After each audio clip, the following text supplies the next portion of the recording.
we have got the Sacramento Kings, the Chicago Bulls, and the San Antonio Spurs involved in a deal.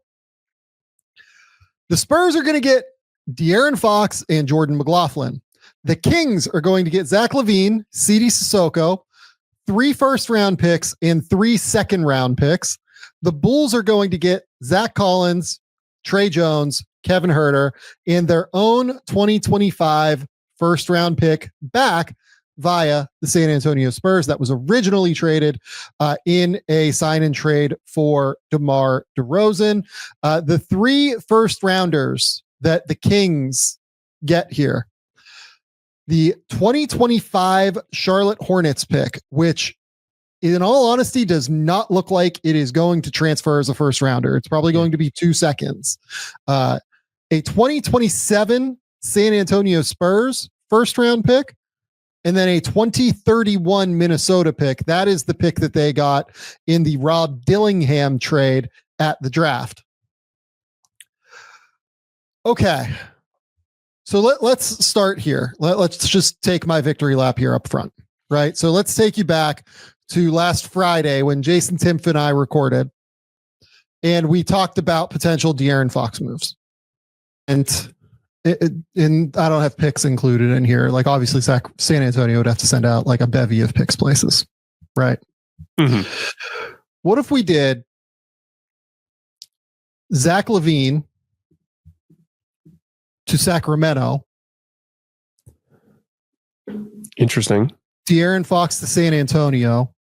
We make the money work with Huerter, Harrison Barnes, Trey Jones, and Malachi Branham. And then the Bulls maybe get a first, and then the Kings get like 3 firsts. That's an interesting deal, Sam. That's an interesting deal. Yeah, like if you did Huerter, Barnes, Trey Jones, Branham, that would create like an $18 million trade exception for the Bulls. The Kings get LaVine in like 3 firsts. The Bulls also get a first round pick. And then the Spurs get De'Aaron Fox that way.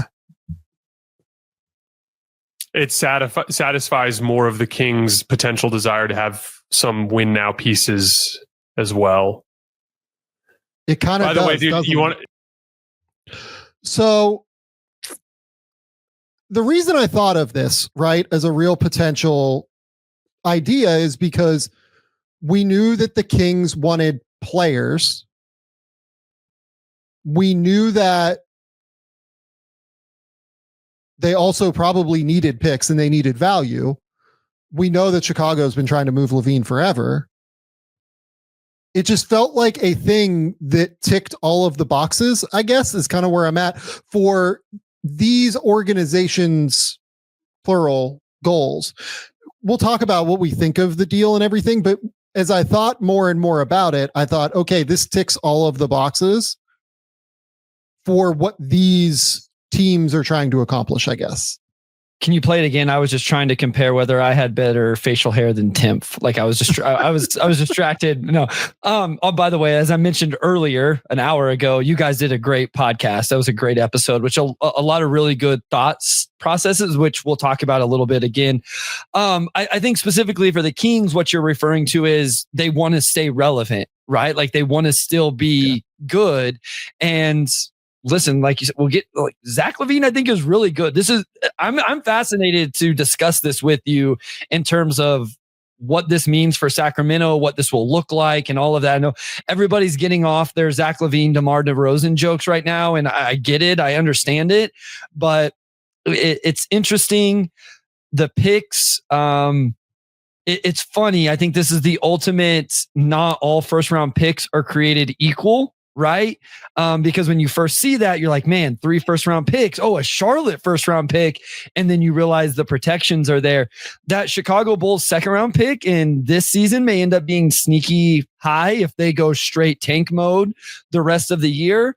But as you mentioned, it really seems like the most valuable asset draft capital wise is that 2031 Minnesota. I don't think either of us think San Antonio is going to be bad in 2027. Those other second round picks aren't enticing. So that 2031 is really the pride and joy in terms of draft assets. Yeah. So just projecting these things out, right? Like the 2031 Minnesota pick, we just have no idea what Minnesota is going to look like. Yeah. That's an They could pick. be really good. Cool. So that could be completely, wrong. The 2025 Chicago pick, I believe, turns into their own 2026 second rounder, which is Charlotte. You mean the Charlotte pick? The Charlotte pick. Yeah. The 2025 Charlotte pick that is involved in this deal turns into, I think, their own 2026 pick, which means that's probably a top 40 pick. I mean, all due respect to Charlotte, like I would project that as a top 40 pick right now. And then, this 2028 Denver pick, the Kings get their own 2028 pick back. Like, who knows, right? We'll see what that is.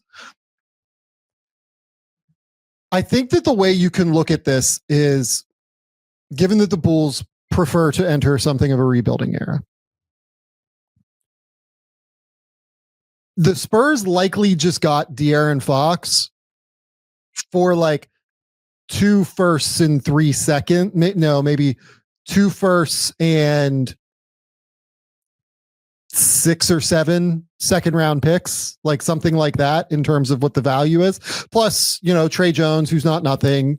Zach Collins is probably a negative value deal on that in that situation, because I don't think the Chicago pick would have transferred as a first. And we basically know that the Charlotte pick is probably not going to transfer as a first. So it's actually even like a little bit less than what I thought it would be. And that makes me like this even more for San Antonio than I thought.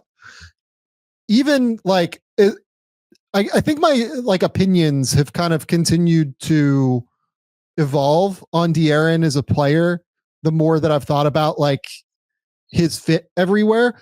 Jason and I talked about the fit with San Antonio particularly a lot on Thursday. What before I talk about De'Aaron as a player in general and kind of where I'm at on this, and honestly where I'm at on this for the Kings, what are your thoughts on De'Aaron in San Antonio? Yeah, I thought you guys brought up a lot of good points. I thought where you talked about him as a player in this league is close to where I would consider De'Aaron as a player in this league.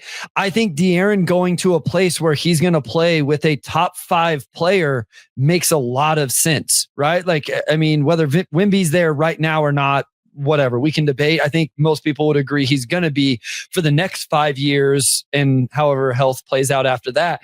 So adding him to that makes sense.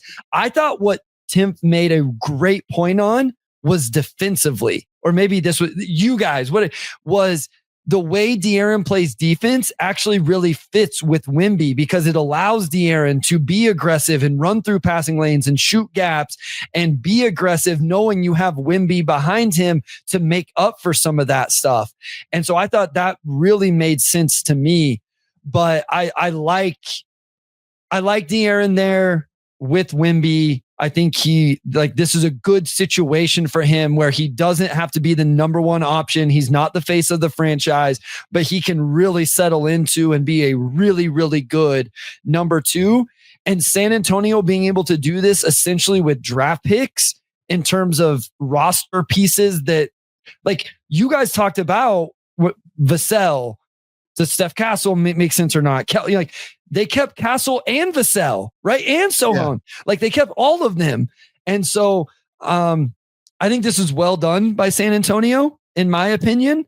I know there was some questions about the contract, and I know that's coming up, but I don't, as I sit here right now, I don't think I have any issues with the move they made here, because they still have draft capital too. They still have control of most of their own draft.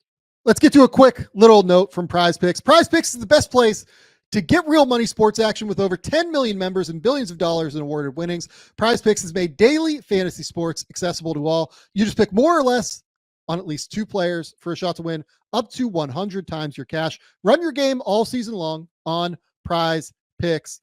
Prize Picks is the best place to get real money action. There are over 10 million members.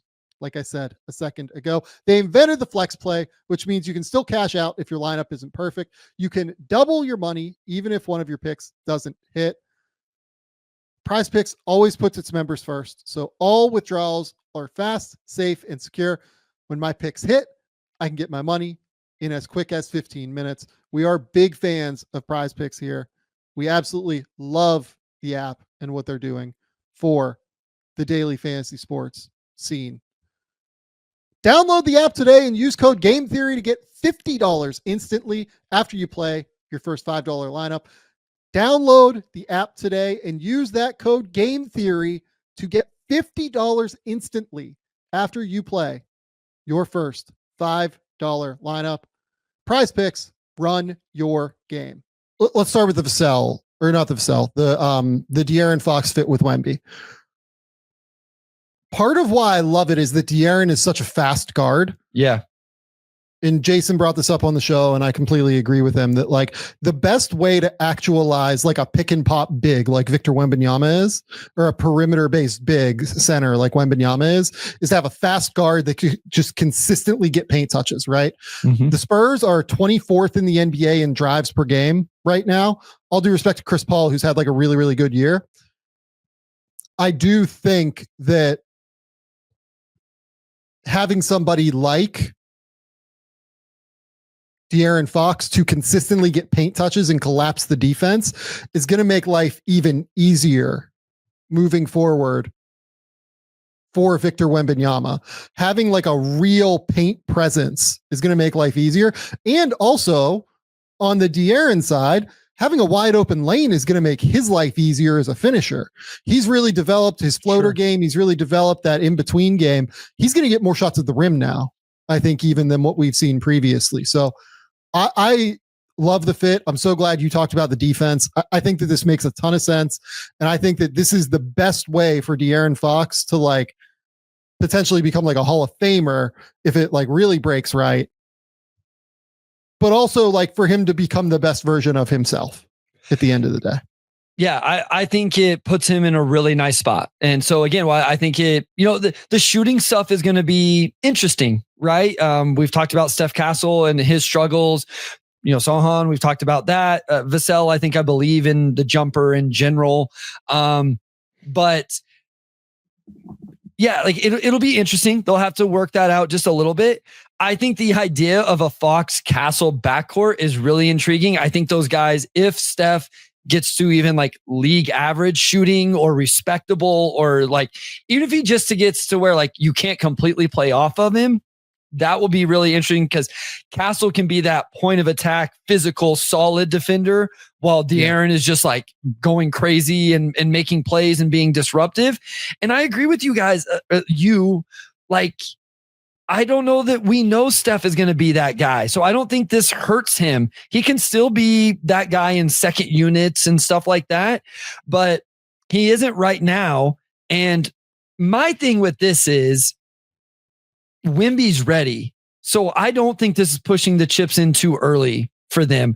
I came away, again, that podcast was amazing. That episode had me thinking a lot about, I know we don't want to talk about the Rockets, but Tim's point on the Rockets really got me thinking, like, teams don't want to wait too long with their window. So I kind of love that San Antonio sees an opportunity to put a player that makes a lot of sense for them.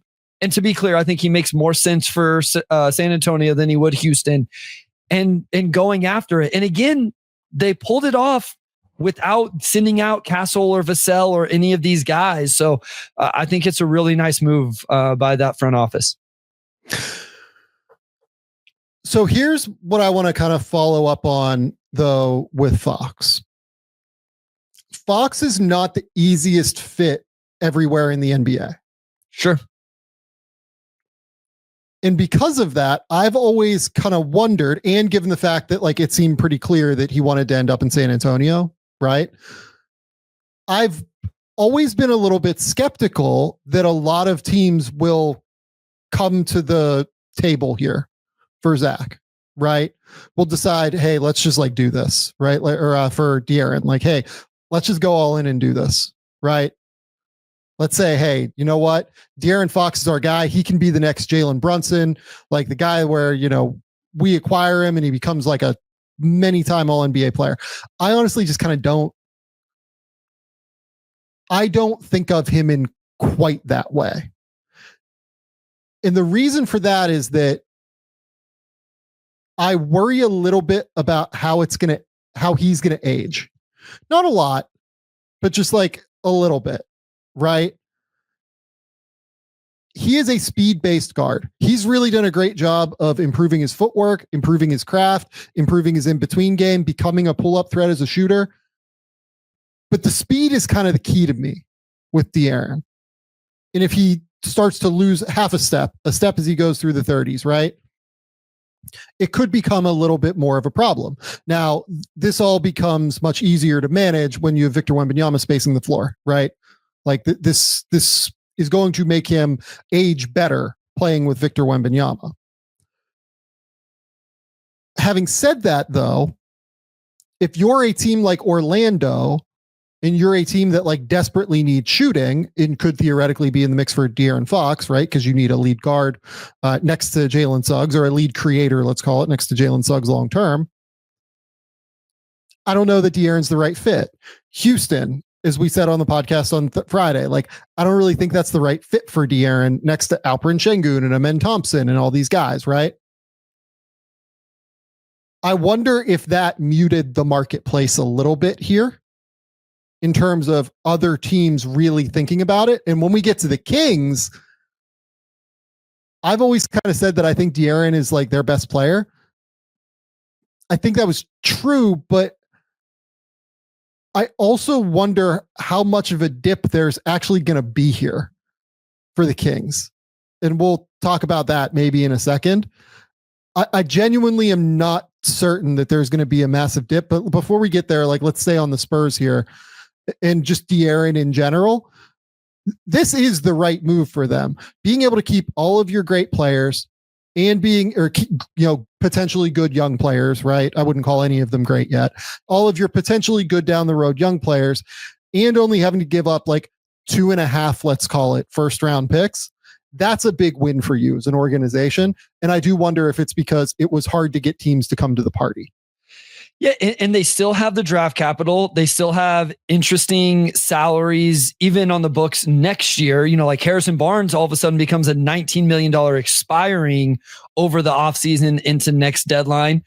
I have an interesting question. Like, are they done? Like, you went and got De'Aaron? Do you just keep pushing this thing in? Like, do you go try to get Cam now? Like, do you go after Cam Johnson now and try to add him in there and push? Or do you slow play it a little bit in terms of, okay, let's see how this exactly works.